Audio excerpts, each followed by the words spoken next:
சமூகத்திலே நின்று கதாவே உம்மை மகிமைப்படுத்தி உம்மை பாடி உம்மை துதித்து கதாவே இந்த நேரத்திலே உம்முடைய ஜீவனுள்ள வார்த்தைக்காக நாங்கள் வந்திருக்கிறோம். ஆம் கதாவே, இந்த புதிய மாத பிறப்பிலே உம்முடைய ஆலயத்திலே நாங்கள் நிற்கும்படியாக ஆண்டவரே, நீர் எங்கள் ஒவ்வொருவருக்கும் நீர் கொடுத்த அந்த ஸ்லாக்கியத்துக்காக உமக்கு கோடானு கோடி ஸ்தோத்திரம்.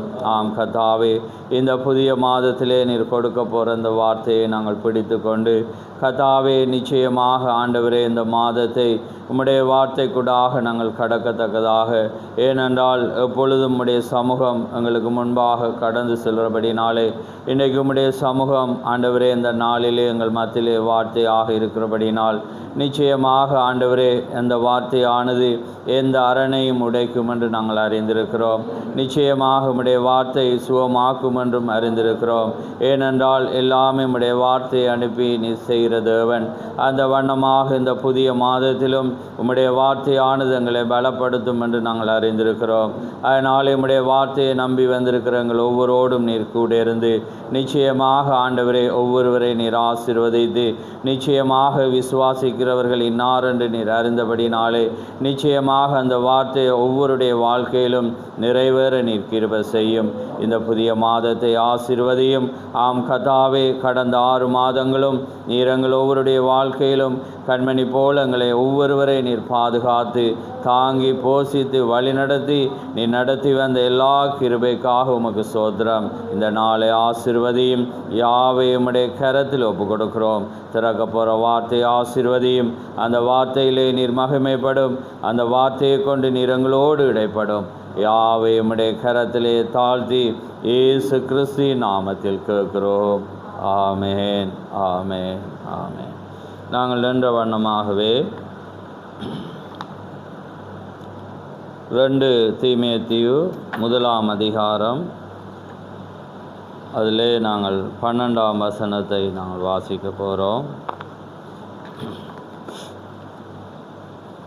2 தீமோத்தேயு 1 அதிகாரம் 12ஆம் வசனம், 291வது பக்கம், புதிய ஏற்பாடு. நான் வாசிக்கிறேன். அது நிமித்தம் நான் இந்த பாடுகளையும் அனுபவிக்கிறேன், ஆயினும் நான் வெட்கப்படுகிறதில்லை. ஏனென்றால் நான் விசுவாசித்திருக்கிறவர் இன்னார் என்று அறிவேன். நான் அவரிடத்தில் ஒப்பு கொடுத்ததை அவர் அந்நாள் வரைக்கும் காத்து கொள்ள வல்லவராயிருக்கிறார் என்று நிச்சயித்திருக்கிறேன். ஆமேன், ஆமேன். நாங்கள் யாவரும் நாங்கள் அமருவோம். கர்த்தருடைய பரிசுத்த நாமம் மகிமைப்படுவதாக. ஆமேன். அங்கே அருமையான ஒரு வார்த்தையை அங்கே நாங்கள் வாசித்தோம். தேவனுடைய ஒவ்வொரு வார்த்தையும் அருமையானது தான். ஆனால் அந்த காலத்துக்கும் அந்த நேரத்துக்கும் வருகிற வேளையிலே அது நிச்சயமாக எங்களை ஊக்குவிக்கிற ஒன்றாய் இருக்கிறது. ஆமேன். அங்கே பவுல் அங்கே சொல்லுகிற வேளையிலே, தீமோத்தேயுக்கு எழுதுகிற வேளையிலே அவன் என்ன சொல்கிறான்? இந்த பாடுகளை குறித்து அவன் சொல்லுகிற வேளையிலே அவன் சொல்கிறான், ஆயினும் நான் வெட்கப்படுகிறது இல்லை. ஆமேன். அவன் என்ன சொல்கிறான்? ஏனென்றால் நான் விசுவாசித்திருக்கிறவர் இன்னார் என்று நான் அறிவேன். ஆமேன். அதனால் இந்த புதிய மாதத்திலே, ஏனென்றால் நாங்கள் எப்பொழுதும் இந்த கிறிஸ்தவ வாழ்க்கையானது எப்பொழுதும் தீக்கர் சொல்கிறது போல அது ஒரு பஞ்சு மெத்தை அல்ல. நாங்கள் ஒவ்வொரு அங்குலமும் தேவனுடைய வார்த்தையை நாங்கள் பிடிக்கிற வேளையிலே ஒவ்வொரு வார்த்தையும் நாங்கள் போராட வேண்டிய ஒரு ஜனமாக இருக்கிறோம். அதனாலே எங்களுக்கு முன்னோர்களுடைய அப்போஸ்தலர்களுடைய சாட்சிகள் மாத்திரமல்ல, தீர்க்கதரிசிகளுடைய சாட்சி எல்லாமே நாங்கள் பார்க்கும்போது எப்படிப்பட்ட பாடுகளை அவர்கள் அனுபவித்திருக்கிறார்கள். ஆனாலும் அவர்கள் இன்னார் என்று அவரை அறிந்திருந்தார்கள். அதே போல தான் நாங்கள் எங்கள் தேவனை குறித்து நாங்கள் முதலாவது அறிந்திருக்க வேண்டும். அவர் யார் என்பதை நாங்கள் அறிந்திருந்தால் தான் எங்களுக்குள்ளே ஒரு நிச்சயமான அங்கே காரியம் இருக்கும். நாங்கள் அவரை அறியவில்லை என்றால், அவருடைய வார்த்தை எங்களுக்கு தெரியாவிட்டால் நாங்கள் என்ன செய்ய முடியாது? நாங்கள் விசுவாசிக்க முடியாது. ஆனால் பவுல் என்ன சொல்கிறான்டா, எத்தனையோ பாடுகள் என்ன காரியங்கள் எல்லாமே வந்தாலும் நான் விசுவாசிக்கிறவர் இன்னார் என்று நான் அறிந்திருக்கிறேன். ஆமேன். அதனால் அவன் என்ன சொல்கிறான்டா, நான் வெட்கப்படுகிறது இல்லை. அப்போ பவுலுடைய வாழ்க்கையில் நாங்கள் பார்க்கும்போது அவனுக்கு வந்த பாடுகளை போல யாருமே அனுபவிக்கல. அப்படிப்பட்ட பாடுகளை அவன் என்ன செய்தான்? அனுபவித்த ஒரு மனிதனாக இருக்கிறான். ஏன்னா அந்த வார்த்தைகளை நாங்கள் பார்த்துட்டு நாங்கள் செய்திக்கு கடந்து போவோம்.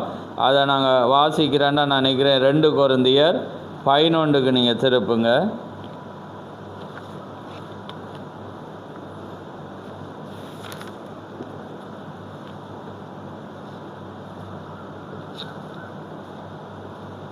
2 கொரிந்தியர் 11ல் நீங்கள் 23லேருந்து வாசி. அவர்கள் கிறிஸ்துவின் ஊழியக்காரரா? நான் அதிகம் புத்தீனமாய் பேசுகிறேன். நான் அதிகமாய் பிரயாசப்பட்டவன், அதிகமாய் அடிபட்டவன், அதிகமாய் காவல்களில் வைக்கப்பட்டவன், அநேக தரம் மரண அவதியில் அகப்பட்டவன். யூதர்களால் ஒன்றும் குறைய 40 அடியாக 5 தரம் அடிபட்டேன். 3 தரம் விலாறுகளால் அடிபட்டேன். 1 தரம் கல்லறியுண்டேன்.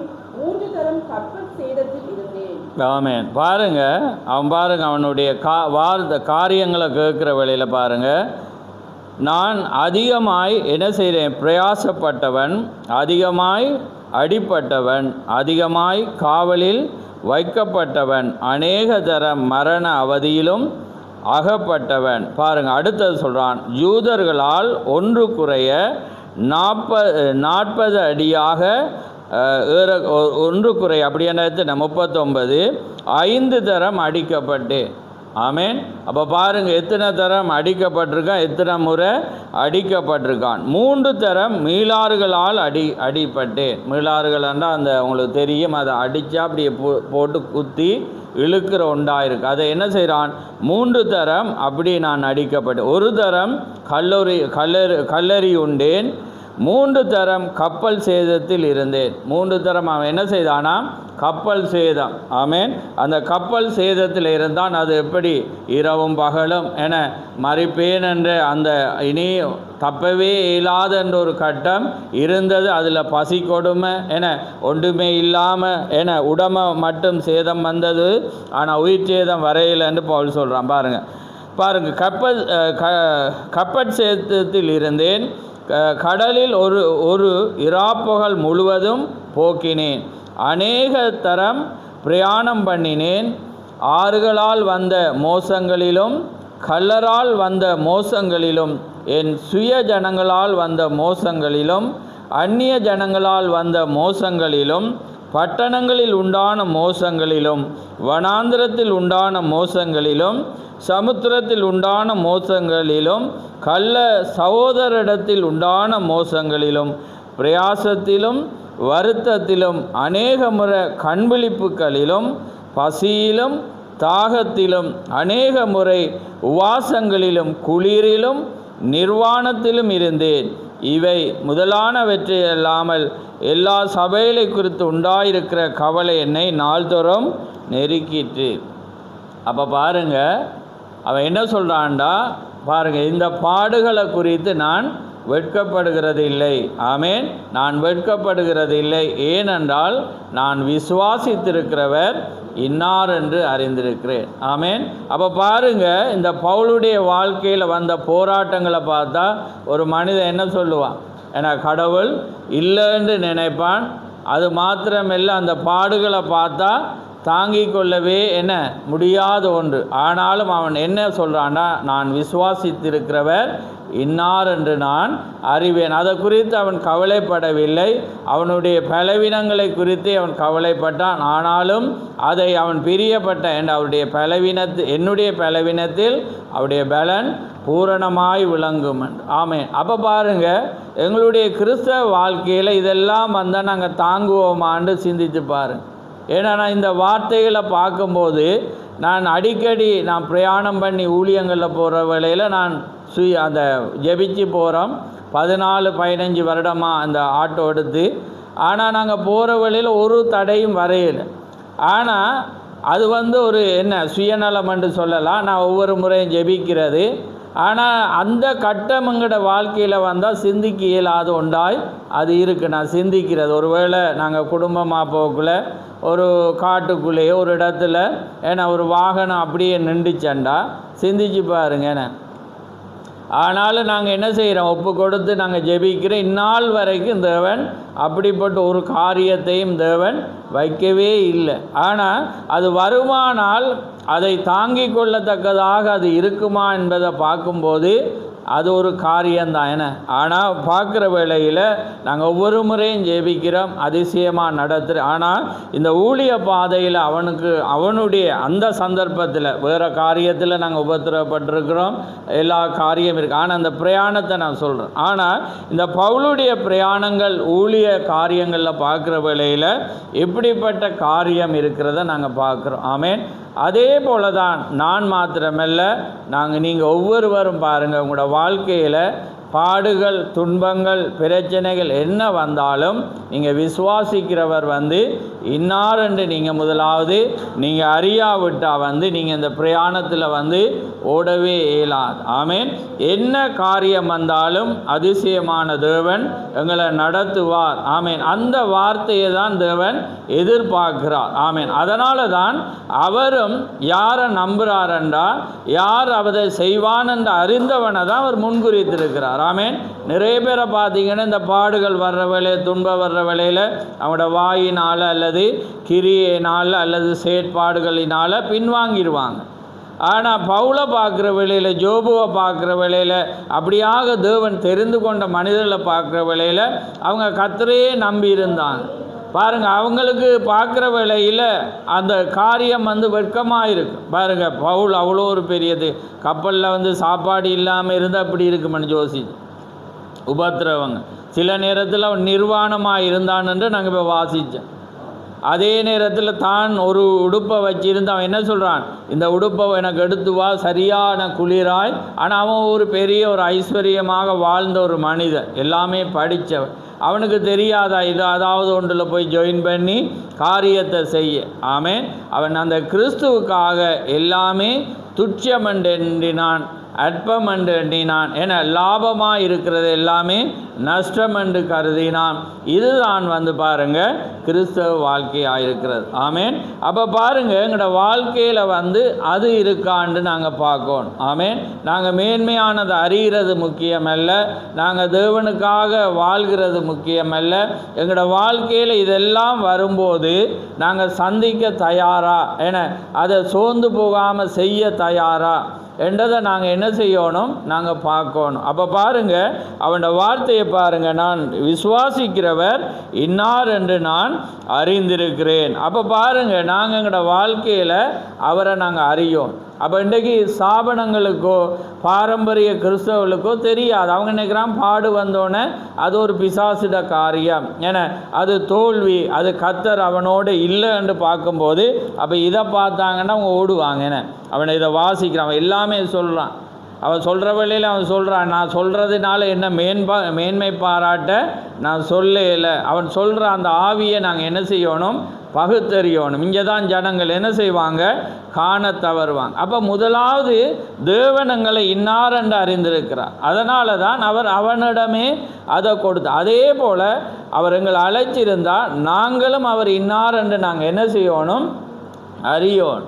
அப்போ நாங்கள் இன்னாரென்று நாங்கள் ஒரு மனிதனை அறியாமல் எதையுமே நாங்கள் அவனை நம்ப மாட்டோம். என நம்பி போக மாட்டோம், நம்பி ஒன்றை கொடுக்க மாட்டோம். ஆனால் அதே போல் தான் என்னாகமம் நினைக்கும் 11 போல் மோசே அந்த வார்த்தை சொல்லுது என்னென்னா, நீ தேவனே அவன்கிட்ட சொல்கிறேன்.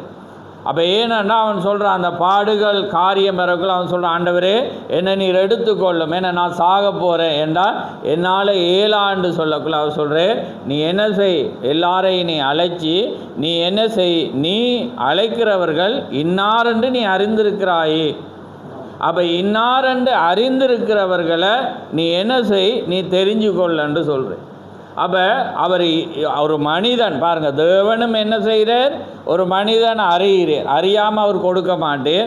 அதே நேரத்தில் நாங்கள் ஓடுற நாங்களும் என்ன செய்யணும், அவர் யார் என்பதை அறிஞ்சிருக்கணும். அதே நேரம் நாங்கள் நம்புகிறவர்களும் யார் என்பதை நாங்கள் என்ன செய்யணும், அறியணும். அப்போ அறிஞ்சாதான் நாங்கள் ஒன்று என்ன செய்யலாம், கொடுக்கலாம். கொடுக்குற வேளையில் அந்த வார்த்தையை நீங்கள் வாசிங்க பாருங்கள், 20:10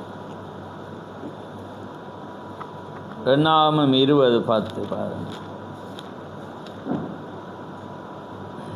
மோசேயும் ஆரோனும் சபையாரை கண்மலைக்கு முன்பாக கூடிவர செய்தார்கள். அப்பொழுது இல்லை அது இல்லை போல எழுதி வந்தனால 11:16.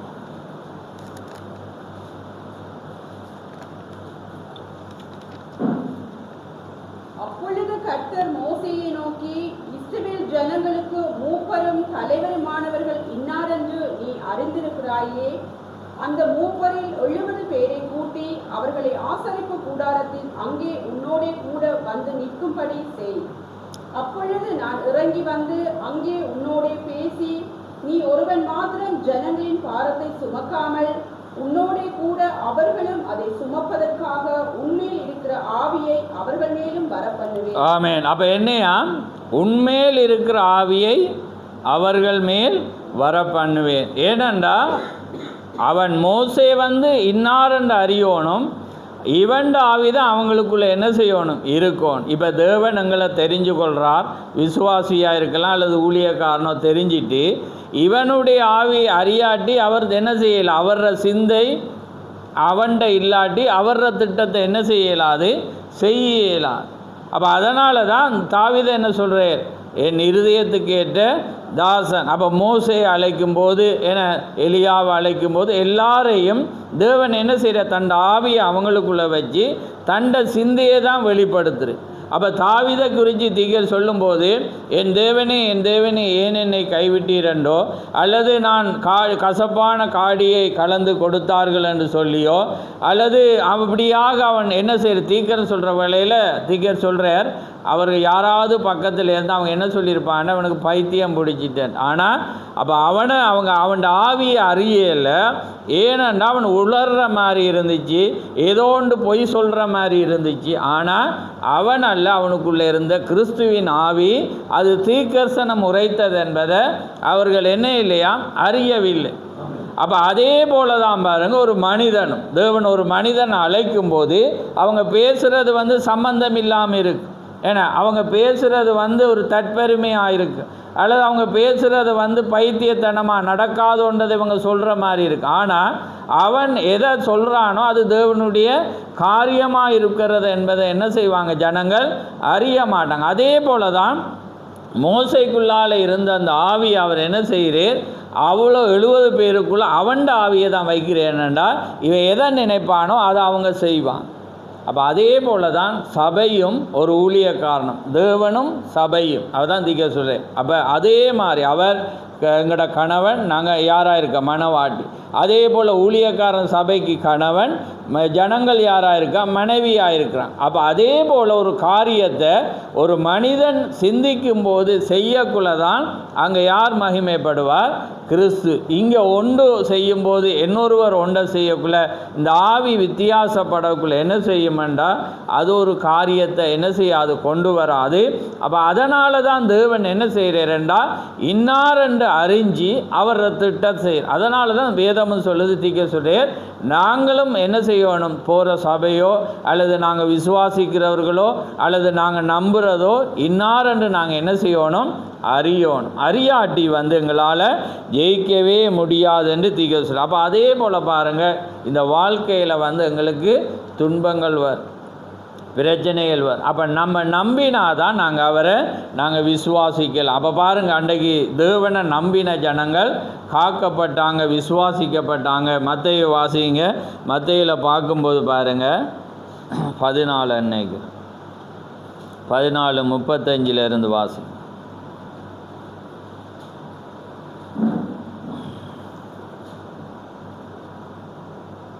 மத்தேயு 14:30. மனுஷர் அவரை இன்னார் என்று அறிந்து சுற்றுப்புறமெங்கும் செய்தி அனுப்பி பிணியாளிகள் எல்லாரையும் அவரிடத்தில் கொண்டு வந்து அவருடைய வஸ்திரத்தின் ஓரத்தையாகிலும் அவர்கள் தொடும்படி உத்தரவாக வேண்டுமென்று அவரை வேண்டிக் கொண்டார்கள். தொட்ட யாவரும் சொஸ்தமானார். ஆமென். அப்ப பாருங்க, அவ்விடத்தில் மனுஷர் அவரை இன்னார் என்று அறிந்து, அப்போ பாருங்க, ஒரு மனிதன் அவரை யாரென்று அறியணும், இன்னார் தான் அவரிடத்தில் போனால் நாங்கள் சுகமாவோம், அவரை நம்பணும் என்று அறிஞ்சிருந்தாதான் என்ன நடக்கும் பாருங்கள். அவங்க என்ன செய்தாங்க, சுற்றுப்புறத்தாரங்கும் செய்தி அனுப்பி பிணியாளி எல்லாரையும் அவரிடத்தில் கொண்டு வந்து அவருடைய வஸ்திரத்தின் ஓரத்தை ஆயிலும் அவர் தொடும்படி என்ன கேட்டாங்களாம், உத்தரவு கேட்டாங்க. தொட்ட யாவரும் என்ன செய்தாங்களாம், சொஸ்தமானான்.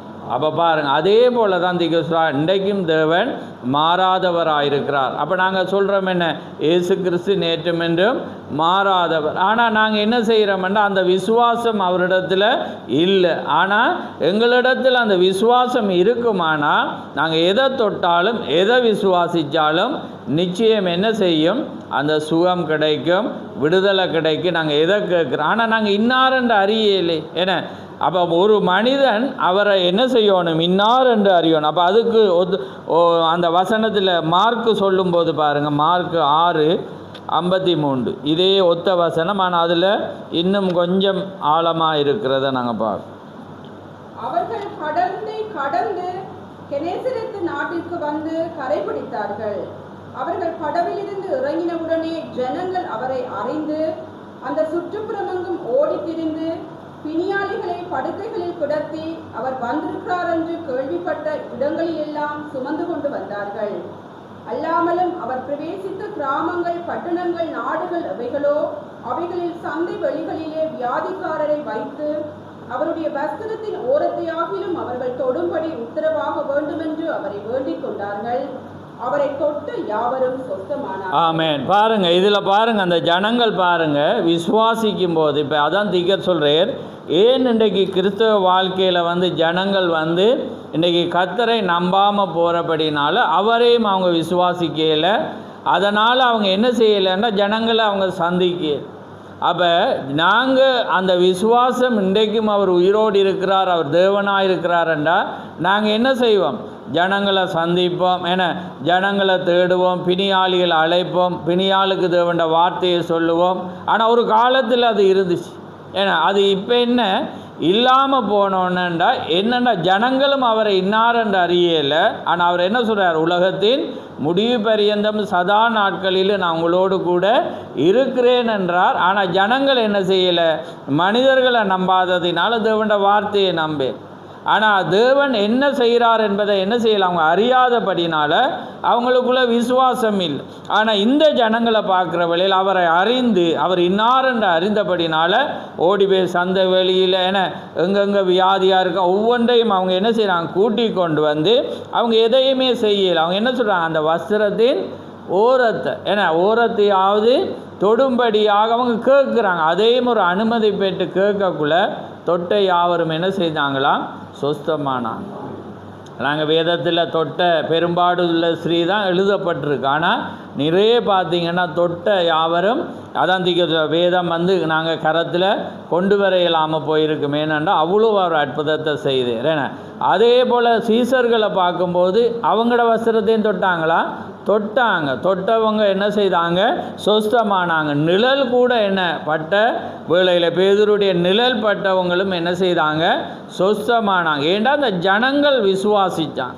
அப்போ விசுவாசிக்கிறவர்கள் நாங்கள் முதலாவது இன்னார் என்று அறியணும். அப்போ அதனால தான் அங்கே இயேசு கிறிஸ்துவும் என்ன சொல்கிறார், அந்த சமாரியா ஸ்திரீ அவர் அறிந்திருந்து, ஆனால் அவள் என்ன செய்யலைன்றா இவர் இன்னார் என்று அவர் அறியலை. அப்போ அதால் தான் அவர் சொல்கிறேன், நீ உன்னிட்ட தாகத்துக்கு கேட்கிறவர் இன்னார் என்று நீ அறிந்திருந்தாயண்டா நீ அவரிடத்தில் நீ கேட்டிருப்பா. பாருங்க, அவள் ஒரு விசுவாசி.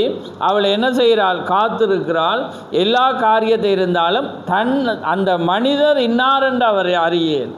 அப்போ அறியாததினால் அவள் கேட்கல. ஏன்னா அப்போ தான் ஆனால் அவர் பேசி கொண்டிருக்கிற வேளையில் அவள் என்ன செய்கிறாள், நீர் தீர்க்கதரிசி என்று நான் காண்கிறேன் என்று பாருங்கள் அறிஞ்சோன்னு அவள் உடனே என்ன செஞ்சிட்டா, அவரை விசுவாசிச்சிட்டா. அவள் தாகத்துக்கு கேட்டுட்டாள்.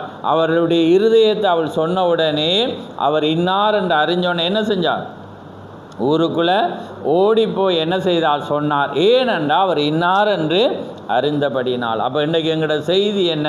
நாங்கள் வெட்கப்படுகிறது இல்லை, ஆனால் நாங்கள் விசுவாசிக்கிறவர் இன்னார் என்று நாங்கள் என்ன செய்யணும்?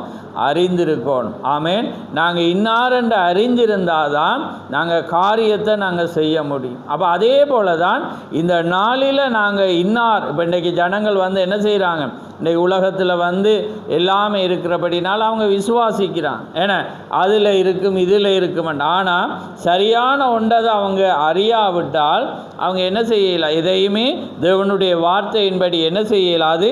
பெற்றுக்கொள்ளலாம். அப்போ சமாரியா ஸ்திரீ அன்றைக்கு எதிர்நோக்கி இருந்தால் அந்த மனிதர் இன்னார் என்று அவள் அறிந்தபடினால தான் அவள் என்ன செய்தால்?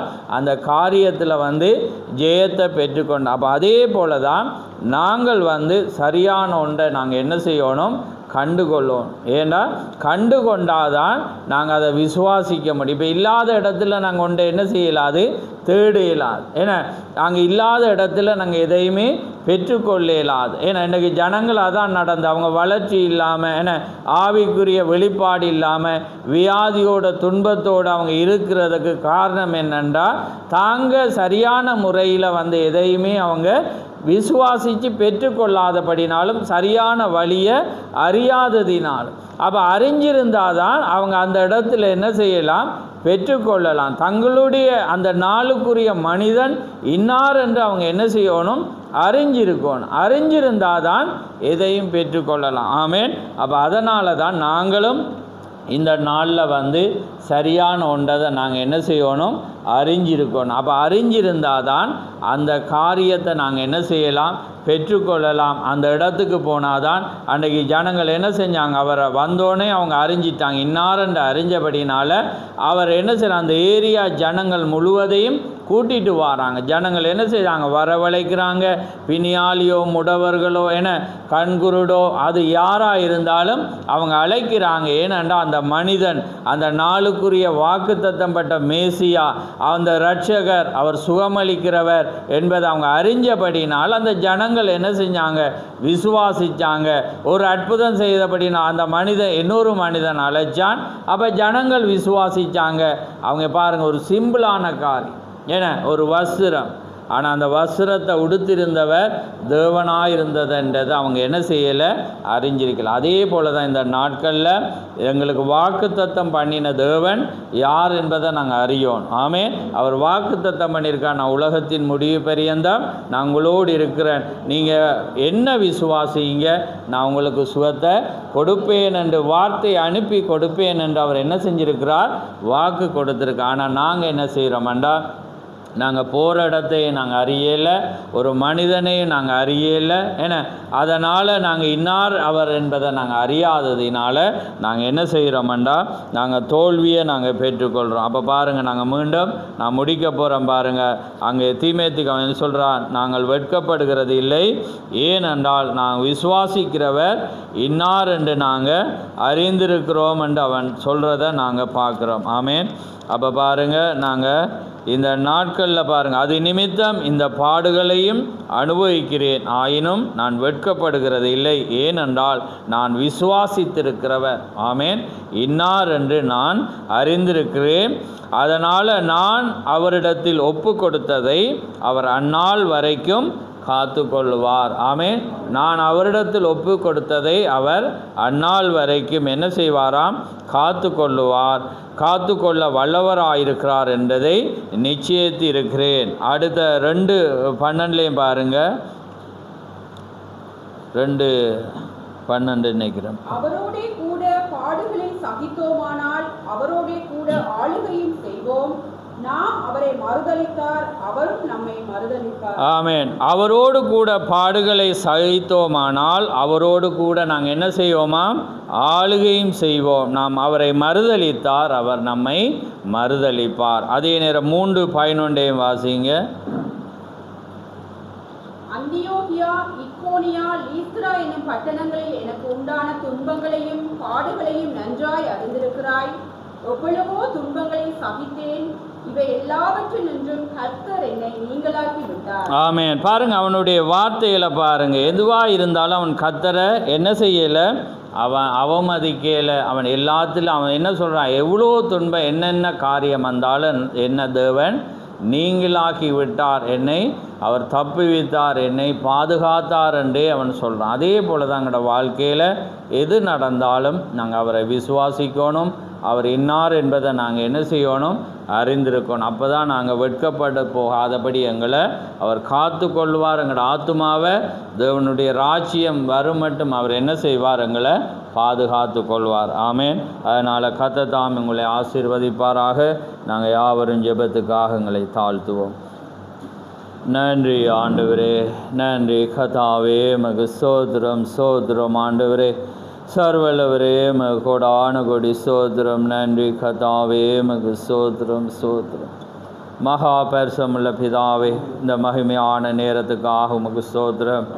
ஆம் கர்த்தாவே, இந்த அருமையான நாளிலே சிறு வார்த்தை கூடாக எங்களோடு நீர் பேசின உம்முடைய கிருபையுள்ள தயவுக்காக உமக்கு சோதரம். ஆம் கர்த்தாவே, நாங்கள் வெட்கப்பட்டு போவதில்லை என்று பவுல் சொன்னது போல, அதே போல நாங்களும் வெட்கப்பட்டு போவதில்லை என்று நாங்கள் இந்த வேளையிலே கூறுகிறோம். ஏனென்றால் நாங்கள் விசுவாசித்திருக்கிறவர் இன்னார் என்று நாங்கள் அறிந்திருக்கிறோம். அதனாலே கர்த்தாவே, இந்த நாட்களிலே எங்களுக்காக இரத்தம் சிந்தி எங்களுக்காக அடிக்கப்பட்டு கர்த்தாவே எங்களை கிரயம் செலுத்தி மீட்டு கொண்டு தேவன் அந்த ஆத்துமாவை நீர் பாதுகாக்கிற தேவனாயிருக்கிறபடினால் நாங்கள் எதற்கும் வெட்கப்பட்டு போவதில்லை, எதற்கும் நாங்கள் பயப்படுகிறது இல்லை. எங்களை நீர் காத்து கொள்வீர் என்று நாங்கள் அறிந்திருக்கிறோம். அதனாலே இந்த நாளிலே வார்த்தையை கேட்ட ஒவ்வொருவரும் அந்த வண்ணமான விசுவாசத்தோடு தங்களுடைய எந்த வாழ்க்கையில் வர எந்த பாடுகள் வந்தாலும் ஆண்டவரே உம்மை இன்னார் என்று நான் அறிந்திருக்கிறேன் என்ற அந்த நிச்சயத்தோடு உம்மை விசுவாசித்து கடந்து செல்ல நீர் கிருபை செய்யும். கேட்ட செவிகளை ஆசீர்வதியும், வந்த ஒவ்வொரு பிள்ளைகளையும் நீர் ஆசீர்வதியும். யாவரோடு உம்முடைய கிருபை கூட இருக்கட்டும். யாவை உம்முடைய சமூகத்திலே தாழ்த்தி இயேசு கிறிஸ்துவின் நாமத்தில் கேட்கிறோம். ஆமேன், ஆமேன். என் ஆத்துமாவே கர்த்தரை ஸ்தோத்திரி, என் முழு உள்ளமே அவருடைய பரிசுநாமத்தை ஸ்தோத்திரி. என் ஆத்துமாவே கர்த்தரை ஸ்தோத்திரி, அவர் செய்த சகல உபகாரங்களையும் மறவாதே. ஆமேன், ஆமேன். கர்த்தர் தாம் எங்கள் ஒவ்வொருவரையும் ஆசீர்வதிப்பார்.